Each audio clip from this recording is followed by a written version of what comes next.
Sir आप सबका स्वागत है आज की वीडियो में बच्चों।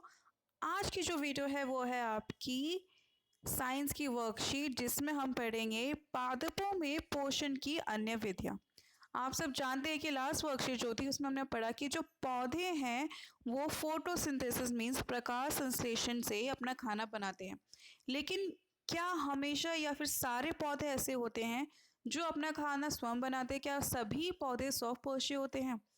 नहीं, कुछ पौधे ऐसे हैं जो स्वपोषी नहीं होते, अपने खाने के लिए दूसरे जीवों पर निर्भर रहते हैं।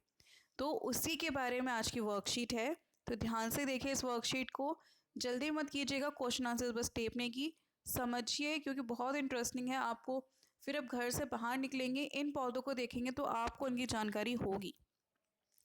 जो मनुष्य और अन्य प्राणियों की तरह पौधे भी अपने पोषण के लिए अपने अन्य पौधों द्वारा निर्मित खाद्य पर निर्भर रहते हैं। तो उसे हम कहेंगे विषमपोषी, मीन्स जो दूसरे पर निर्भर रहते हैं। इंग्लिश में इसको बोलेंगे हेटरोट्रॉप्स। अगर आपको चित्र देखेंगे, आपने इस तरह से कई बार देखा होगा, कोई पौधे के ऊपर इस तरह से जालो नामक स्ट्रक्चर होता है येलो कलर का। तो बच्चों वो पौधा किसका है? अमर बेल का। ये अपना भोजन जिस पौधे पर है उस पौधे से लेता है जिस पर ये आरोहित होता है, मतलब जिसके ऊपर ये है। जिस पर यह आरोहित होते हैं वह पादप परपोषी कहलाता है। ओके, क्योंकि अमर बेल जैसे पादप परपोषी को अमूल्य पोषकों से वंचित करता है तो इन्हें परजीवी मीन्स पैरासाइट्स कहते हैं। पैरासाइट्स बच्चों इसका मतलब होता है पैरासाइट्स परजीवी जो किसी से अपने मतलब किसी से पोषण ले लेकिन दूसरों को कुछ ना दे। अगर आप जानवरों में बात करें तो जैसे कि आपने जुओं के बारे में सुना होगा, वो आपके शरीर में रहेगी, आपके शरीर से खून लेगी लेकिन आपको बदले में कुछ नहीं देगी। तो वो क्या हुआ? एक तरह से पैरासाइट जो किसी से मूल्य चीज़ लेते रहे लेकिन इन रिटर्न कुछ ना मिले। तो बच्चों क्या आपने ऐसे पादपों को देखा या सुना है जो जंतुओं को भक्षण कहते हैं? अभी तक तो हम यही पढ़ते आ रहे थे कि जो पौधे हैं वो अपना खाना खुद बनाते हैं। उसके बाद फिर हमने पढ़ा कि कुछ पौधे ऐसे कि अपने खाने के लिए दूसरों पर निर्भर रहते हैं, उनसे खाना लेते हैं। लेकिन आपने अब ये सुना था कि पौधे भी कीट को खाते हैं? जो प्लांट्स होते दे डू ईट इंसेक्ट्स। तो नहीं ना। तो चलिए उसके बारे में देखते हैं। बच्चों कुछ पौधे ऐसे भी हैं जो कीटों को पकड़ते हैं तथा उन्हें पचा जाते हैं। ऐसे पौधे हरे व अन्य किसी रंग के हो सकते हैं। चित्र के पादप को देखिए। देखिए बच्चों, अगर आप इसमें देखेंगे ये पौधा है, ये इसका जो स्ट्रक्चर होता है कुछ इस तरीके से है और यहाँ पे इसकी ढक्कन होता है। ये इस तरह से यहाँ पे लंबा होता है। यहाँ पे कोई जब कीट बैठता है तो ये जो चीज़ है फ्लैप ये बंद हो जाता है। बंद होने से जो कीट है वो अंदर चला जाता है। फिर यहाँ से बहुत सारे रासायनिक निकलते हैं जो इस पौध को डाइजेस्ट करके मार देते हैं। तो बच्चों इसकी घड़े के समान दिखाई देने वाली संरचना वास्तव में उसके पत्ते का रूपांतरित भाग है। मतलब ये जो आपको दिखाई दे रहा है ये एक तरह से मॉडिफाइड लीफ है।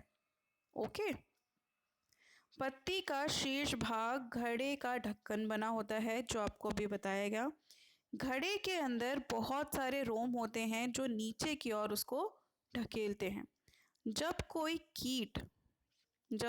कीड़ा घड़े में प्रवेश होता है तो वह बाहर नहीं निकल पाता। क्यों? क्योंकि इसका दरवार बंद हो जाता है। घड़े में उपस्थित पाचक रस द्वारा कीटों का पाचन होता है। ऐसे पादप कीटभक्षी पादप कहलाते हैं, मतलब इंसेक्टिवोरस प्लांट्स। इस टाइप के प्लांट्स क्या कहलाते हैं बच्चों? इंसेक्टिवोरस। और ये उदाहरण जैसे कि घट पर्दी पादप मीन्स ये आपका हो गया pitcher plant, Venus fly trap. ये जो पादप है कीटों के ऊपर इसलिए निर्भर रहते हैं क्योंकि जहाँ पे ये उगते हैं वहाँ की मिट्टी में बच्चों आवश्यक पोषक तत्व नहीं होते। क्योंकि इनको अपने शरीर में अपने पादप में उस चीज़ की कमी पूरी करनी है तो इसीलिए उसमें कुछ उसकी कमी पूरी करने के लिए ये कीटों को खाते हैं। ठीक है बच्चों। तो बच्चों ऐसा नहीं है कि ये पौधे खाना नहीं बना सकते, ये पौधे खाना बनाते हैं, हरे होते हैं, लेकिन उसके साथ क्योंकि उनको जिस मिट्टी में वो उग रहे हैं उस पोषक की कमी को पूरा करने के लिए कीटों का भक्षण करते हैं। अब आपके प्रश्न उत्तर है, पहला है पीले रंग के दुर्बल तने पर वाले परजीवी का नाम। बेटा उसका नाम है अमर बेल। यहाँ पे है आपका आंसर अमर बेल, ये है आपका पहले का आंसर। और इंग्लिश में आप ऐसे लिखेंगे इसको AMARBEL, अमर बेल। दूसरा है बच्चों कीट भक्षी पादप के उदाहरण। तो बच्चों कीट भक्षी पादप के उदाहरण ये रहे। इंग्लिश में इसको आप लिख सकते हैं pitcher plant, PITCHER pitcher plant. और दूसरा है VENUS Venus, fly FLY fly, trap TRAP। तीसरा है कीट भक्षी पादप कीटों का भक्षण क्यों करते हैं। तो बच्चों वो इसलिए करते हैं क्योंकि जिस मृदा में वो उगते हैं वहाँ पे कुछ आवश्यक पोषक तत्व नहीं मिलते हैं। इंग्लिश में आंसर लिखेंगे due to lack of some essential nutrients, due to lack of some essential nutrients they dependent on insects. Now the last question is परजीवी व कीट भक्षी पादप द्वारा किस प्रकार के पोषण का उपयोग किया जाता है। तो बच्चों वो है हेट्रोट्रॉप्स, मतलब विषमपोषी प्रणाली। ये क्या है विषमपोषी।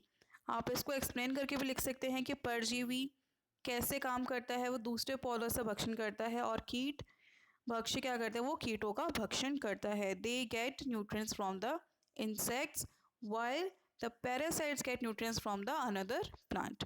बच्चों ये थी आपकी वर्कशीट साइंस की, आपको समझ आई होगी आई थिंक, और इंटरेस्टिंग भी लगी होगी। Thank you so much for watching and please like and subscribe this channel and share this video as much as possible.